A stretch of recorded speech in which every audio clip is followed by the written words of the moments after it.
Crawford and Spence, one of the most anticipated fights in boxing today. Spence and Crawford were very confident this fight might happen in the end of the year. Some people are telling me this fight's gonna happen in November. Some people are saying that Crawford won't sign the contract. He wants a rematch clause.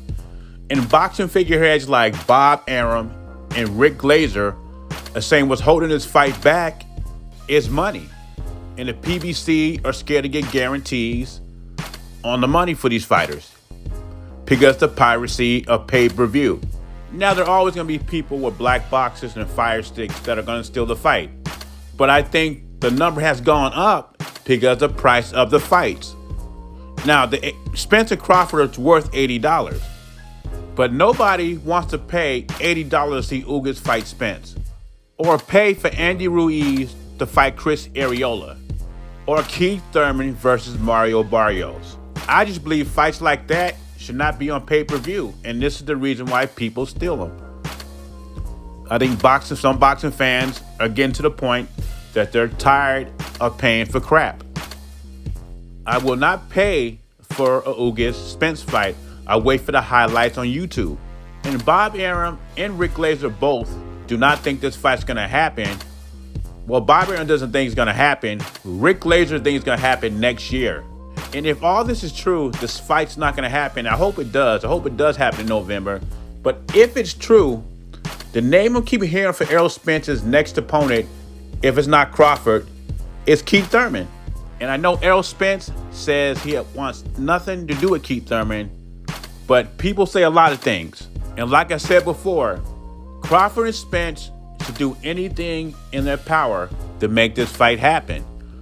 Because regardless what the number is, this is the most money they're going to make in their careers. Also, this is a legacy fight. Tony Bellew believes flat out that Canelo is a better fighter than Bivol. Even though Bivol dominated Canelo in May.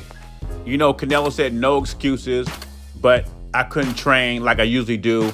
I wasn't in condition like I usually am. And Tony Bellew buys that. He said if Canelo's on his A game, he beats Bivol, and he also thinks Canelo will win the rematch. What I do agree with Tony Bellew about is that Canelo is still one of the top fighters in the world. I'm not going to drop him out of the top 10 pound-for-pound list because he lost the fight to Bivol, who's a good fighter at 175.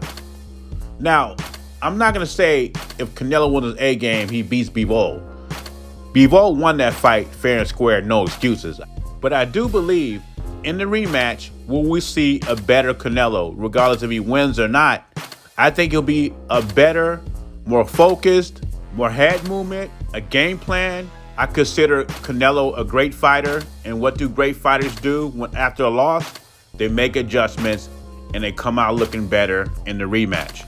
I think he became a better fighter after the Floyd loss, and I expect a better Canelo September 17th and in May when he fights Bivol. It's easy to say, well, Canelo had a bad day. He's a better fighter than Bivol. And Canelo will tell you himself, I'd rather show you than tell you. Leave your thoughts and comments below. Jay Beezy, I'm gone.